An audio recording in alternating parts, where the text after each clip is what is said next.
Esta es una celda de ion litio y un supercondensador. Ambos almacenan energía de forma diferente, pero la celda de ion litio almacena unas 35 veces la energía del condensador. Tarda unos 45 minutos en cargarse de forma segura, pero el supercondensador lo hace en menos de un minuto, aunque tiene varias limitaciones. Su falta de capacidad de almacenamiento de energía significa que probablemente no lograrán mucha autonomía en un vehículo eléctrico. Además, usar este almacenamiento de energía es más complejo que una batería de litio por las tasas de descarga. En un automóvil con motor de combustión, la cantidad de potencia que genera el motor no depende de la cantidad de combustible que haya en el tanque. El motor seguirá a máxima potencia, aunque funcione solo con los vapores. Pero con un auto eléctrico, la cantidad de potencia que entrega el motor depende del voltaje de la batería, así que con una batería completamente cargada, tendrás más potencia en el motor que con una batería descargada. Pero esto no se compara con los supercondensadores. El gráfico muestra cómo el voltaje de una batería de litio se mantiene casi constante hasta el final de la descarga, donde baja rápido. En cambio, así se ve la tasa de descarga de un supercondensador. Así que, si intentas hacer funcionar un vehículo eléctrico normal, que está diseñado para este rango de voltaje, con supercondensadores, puedes ver que habrá algunos problemas. Principalmente el hecho de que solo podrá usar esta cantidad de energía, así que voy a construir una bicicleta eléctrica que esté diseñada específicamente para supercondensadores. Corté con CNC una placa de aluminio para que encaje en el cuadro de mi bicicleta y soporte el motor. Luego corté una estrella de mar de 8 brazos para sostener las bobinas del motor. Construyo mi propio motor para bicicleta eléctrica. El siguiente paso fue cortar el rotor, la parte giratoria. También sostener los imanes, pegados al rotor con epóxico y orientados alternadamente. Así que un imán tenía su polo norte hacia arriba, y el siguiente imán tenía su polo sur hacia arriba, y así sucesivamente. Mientras secaba el pegamento, hice las bobinas con este alambre de cobre esmaltado de 0.8 milímetros, que se enrollará en este núcleo impreso en 3D. Con esta plantilla de aluminio y un inserto 3D que protege el alambre de cobre, fijé la plantilla a un soporte y comencé a enrollar la bobina. Uso mi calculadora con la función de suma para contar las vueltas de la bobina. Necesito 150. Créeme, no es divertido perder la cuenta. Tras dar 150 vueltas al alambre de cobre, lo aseguré con pegamento y lo retiré de la plantilla. Luego, para asegurarme de que no se desenrolle y se convierta en un monstruo de espagueti, le puse más pegamento para fijarlo todo en su lugar y después retiré el alambre de seguridad. Y ahora ya tenemos una bobina para el motor, pero ¿cómo hacemos que esta bobina haga girar el motor? Si conectamos la bobina directamente a un supercondensador, se generará una corriente en la bobina, lo que creará un campo magnético. Según la polaridad del campo magnético, atraerá a uno de los imanes. Hace que el motor gire ligeramente, pero para que el motor siga girando, es necesario cambiar la dirección de la corriente en la bobina intercambiando las conexiones. Esto atraerá al siguiente imán y debe cambiarse. 16 veces por vuelta del motor, lo que no puede hacerse manualmente. Por eso necesitamos un controlador de motor. El controlador de motor tiene varios componentes. Básicamente, son interruptores electrónicos que transforman corriente continua de los supercondensadores en alterna para la bobina. Mi plan original era construir mi propio controlador de motor, como pueden ver aquí, pero terminé pidiendo los componentes equivocados para el trabajo. Funcionó unos minutos y luego dejó de funcionar. Encontré un controlador de motor con escobillas que invierte la dirección de un motor de corriente continua, y vi que podía adaptarlo para generar corriente alterna en mi bobina. Este controlador no permite frenado regenerativo, pero podría alimentar mi bicicleta usando una tarjeta de control externa y código personalizado. Cuando andas en bicicleta, probablemente nunca has pensado en el momento exacto en que presionas los pedales. Tu cerebro simplemente sabe de manera natural que debe aplicar presión cuando tu pie está en la parte superior y pasa la línea central. Si no tuvieras ninguna referencia de dónde está tu pie, terminarías aplicando presión en la posición incorrecta, haciendo que los pedales giren hacia atrás o que no giren en absoluto. Esto es exactamente con lo que el controlador del motor debe lidiar, ya que actualmente no tiene ningún método para detectar la posición de los imanes. Aplicar corriente en direcciones aleatorias a la bobina no sirve, por eso se debe indicar al controlador cuándo energizarla. Monté un montón de pequeños imanes alternos en el rotor y coloqué un sensor magnético en el soporte del motor. Cuando el motor gira, el sensor emite 1 o 0 según la polaridad del imán más cercano. Es como si tu cerebro detectara que tu pierna derecha está arriba y cambiara la presión del pedal izquierdo al derecho. Cuando la pierna izquierda suba, suelta el pedal derecho y presiona el izquierdo, repitiendo el proceso.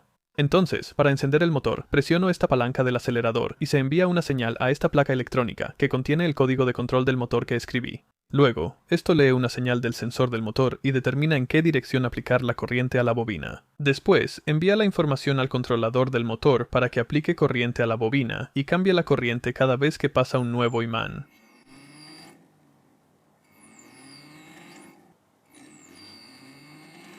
Ya tenemos un motor y controlador de bici eléctrica hechos por nosotros, aunque tal vez el motor no tenga mucho torque. Hice un piñón grande para la rueda trasera para mejorar la ventaja mecánica. Al poner la cadena, noté un gran error de diseño en este motor. La cadena se pega a los imanes. Afortunadamente, no se necesita mucha tensión para separarlos. Es momento de ensamblar el banco de supercondensadores que alimentará la bicicleta. Elegí estos de 2.7 voltios y 400 faradios. Así es, son capacitores de 400 faradios y, al soldarse en serie, almacenan 11.881 julios de energía. Parece mucho, pero es similar a una batería AA. A ver si carga tu batería AA en 2 minutos. Mejor no hagas eso. No me responsabilizo por incendios causados por cargar rápido tus baterías AA. También dudo que una batería AA pueda alimentar una bicicleta eléctrica.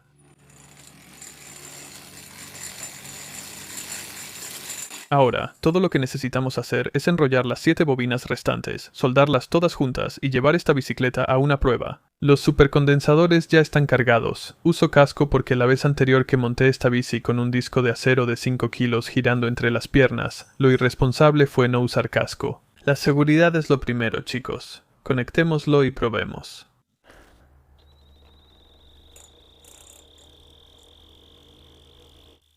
Quiero decir funciona.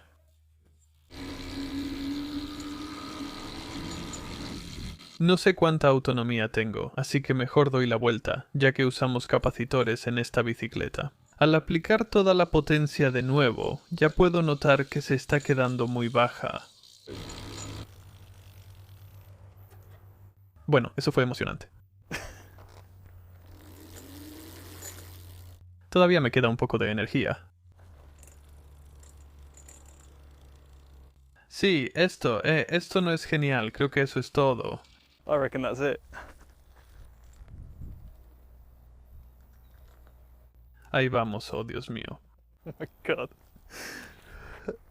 Como este controlador no tiene frenado regenerativo, necesito cargar los supercondensadores de otra manera. Aquí tengo la batería de iones de litio de mi bicicleta eléctrica conectada al cargador, y de ahí a los supercondensadores que están abajo. Ahora, obviamente, este cargador no está diseñado para cargar supercondensadores. Si finjo que cargo una batería de níquel hidruro metálico o níquel cadmio, creo que es eso. Puedo fingir que es una de esas baterías, y aquí aumentará la potencia. Esto es un amperio, este es el voltaje de los capacitores, y se detiene, y así es como cargas tu bicicleta de supercondensadores.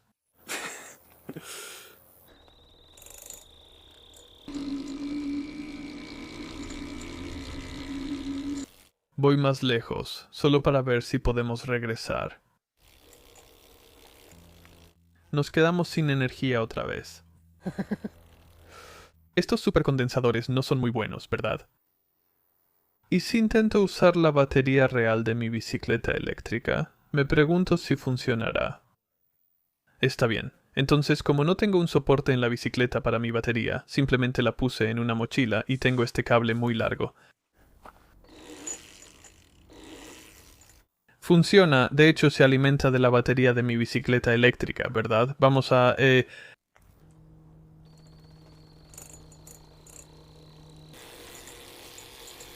Esto está bien, de hecho.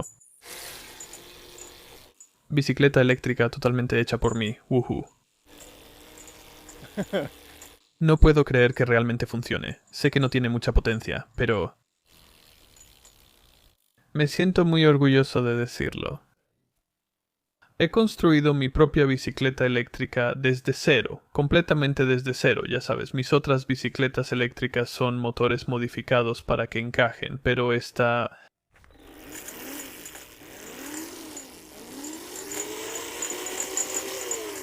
Es una bicicleta eléctrica completamente hecha por mí mismo. Al diseñar el controlador de motor, usé una placa con opción para tarjeta de memoria para habilitar el registro y análisis de datos. A la izquierda se muestra el voltaje de los supercondensadores y a la derecha la velocidad de la bicicleta en metros por segundo. Al acelerar, el voltaje baja mucho y la bicicleta solo llega a 3.5 metros por segundo antes de desacelerar. La velocidad máxima del motor depende del voltaje de entrada, así que tras 99 metros el motor se apaga por falta de voltaje y la bicicleta se detiene. Pero los supercondensadores no están diseñados para aplicaciones de largo alcance, están diseñados para situaciones de carga y descarga rápida. Reprogramé mi otra bicicleta eléctrica casera para voltajes más bajos y le hice una prueba similar a la anterior. La velocidad depende del voltaje de los capacitores, pero gracias a su motor de 4 kilovatios la alcanza más rápido. Lo mejor es su frenado regenerativo. Al reducir la velocidad en la curva, el voltaje de los capacitores sube un poco y aprovecho esa energía para acelerar al salir. Pude cargar los capacitores pedaleando con el freno regenerativo y usar esa energía para acelerar después, aunque no es lo ideal. Llevé la bicicleta a la cima de la colina y la descargué antes de bajarla. El gráfico izquierdo muestra el voltaje de los capacitores, el derecho la altitud relativa de la colina en porcentaje. Sorprendentemente, bajar por esta colina casi cargó completamente los capacitores al llegar abajo. Logré recorrer el 41% de la distancia de subida, lo cual considero muy impresionante. Si se redujera la resistencia del motor sin energía, entonces esto podría ser un sistema de recuperación de energía muy viable. Gracias a mis seguidores en patreon.com por hacer estos proyectos posibles. Muchas gracias por ver el video. Nos vemos en el próximo. Adiós.